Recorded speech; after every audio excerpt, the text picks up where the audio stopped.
Hello and welcome. My name is Julie Dishman. I'm the Director of Recruitment and Admissions at the Earlham School of Religion. I'd like to share a little bit of information with you about the seminary and about our programs and our students. Let me share the screen with you.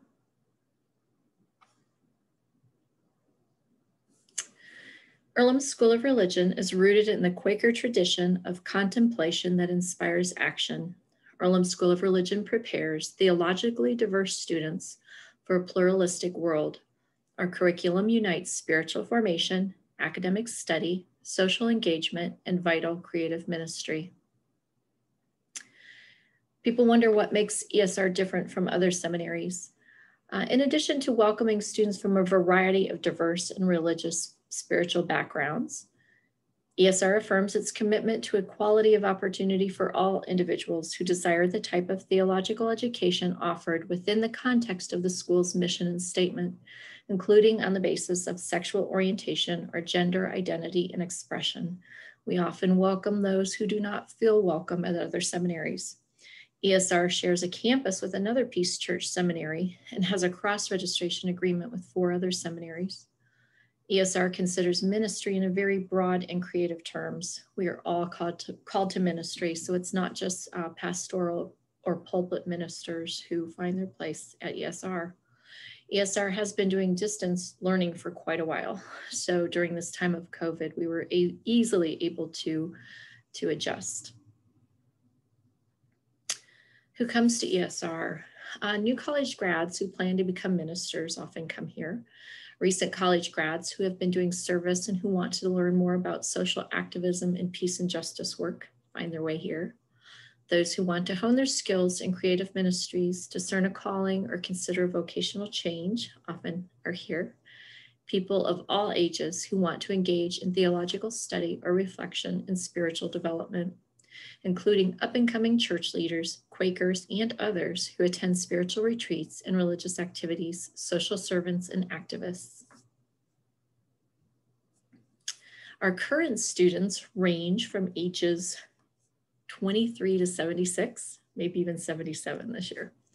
Right now we have 63 or more residential and distance students. We call those our access students. Generally from different religious backgrounds, including a variety of Quakers, Sufi, Methodist, Episcopalian, Catholic, Buddhist, Unitarian Universalists, Presbyterians, Metropolitan Community Church, and others. They come from across the US and several countries, this year coming to us from Kenya, Congo, and Mexico, and last year remotely from Belize. They attend 2-week intensives in August, January, and May, in fall and spring semesters.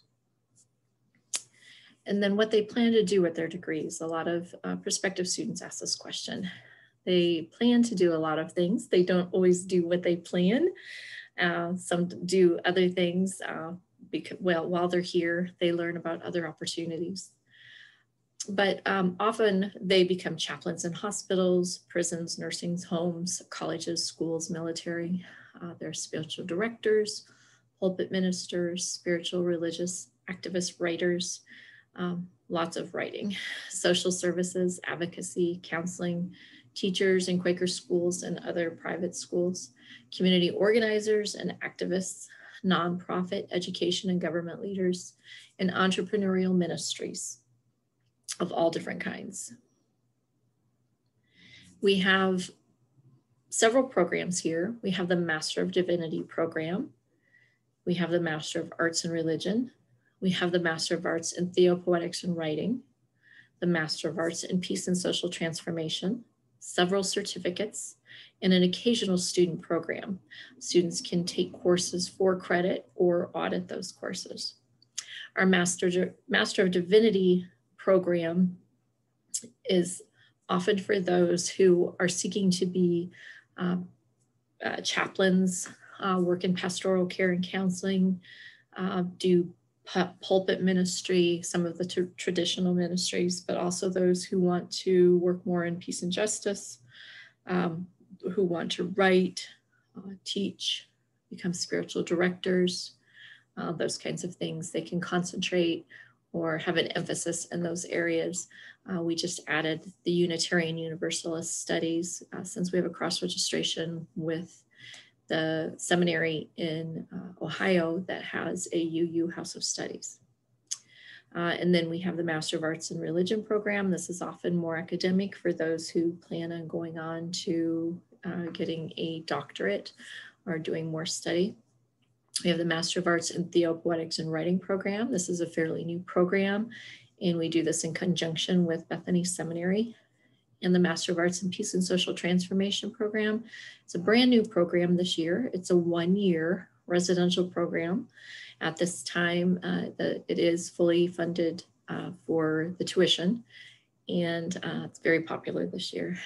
And then we have several certificates: Quaker Studies, Spirituality, Quaker Spirituality, Spirituality in a Multi-Faith World, Ministry of Writing, Entrepreneurial Ministry, Bivocational Ministry, and we're working on adding another. It will be focused on spiritual formation and discernment of call and gifts. And several of these programs, students can attend residentially, or they can attend as access students. Most of the programs do have a residential requirement. Several classes are still required to be here residentially. The Master of Arts in Theopoetics and Writing, though, that can be done fully online. We do offer several scholarships, especially for residential students, including the Cooper scholarships. And then we also have the Leadership and Service Scholarship, Quaker Professional Scholarship, California Quaker Scholarship, and then we do offer up to 50% in need-based aid for degree-seeking students, and then up to 25% need-based aid for certificate students. And I'd be glad to speak with you in more depth about any of these scholarships. And then ESR students have many benefits as Earlham College students had, because we are on the Earlham College campus. They have full use of the Earlham College Library. We actually have a seminary librarian. We share a seminary librarian with Bethany Seminary, and she works for the Earlham College Library. So all resources, physical and virtual resources, our students are able to use. Have a beautiful wellness center here. Our students get free access to that wellness center. They also can use the health services. There are tickets for events that are normally on the Earlham College campus. And then they're able to get very inexpensive student health insurance through Earlham College as well. We do have a cross-registration agreement with several other seminaries, which is helpful. Students from those seminaries take classes here and the other way around. So it really expands their offerings. We have small and intimate classes. There are distance options for almost all classes, whether it's fully online or blended courses. And then we have wonderful alumni connections. And Richmond, if you come to live in Richmond, it's a very low cost of living here. So you can come here and not incur a lot of debt while you're here. You can live very simply. There are plenty of housing right around the college that is available to our students. I would love to talk to you more about any of our programs, any of the scholarships. I would love for you to join some of our virtual information sessions. We do have a visit day, usually in person. This year or this fall, it will be virtual. I'd love to see you there. Please give me a call at 765-983-1523 if you would like to schedule a virtual, a one-on-one virtual call, a phone call, or either way, or if you would like to come visit, you can also email me at dishmju@earlham.edu. And I look forward to getting to know you a little bit more. Thank you. Bye-bye.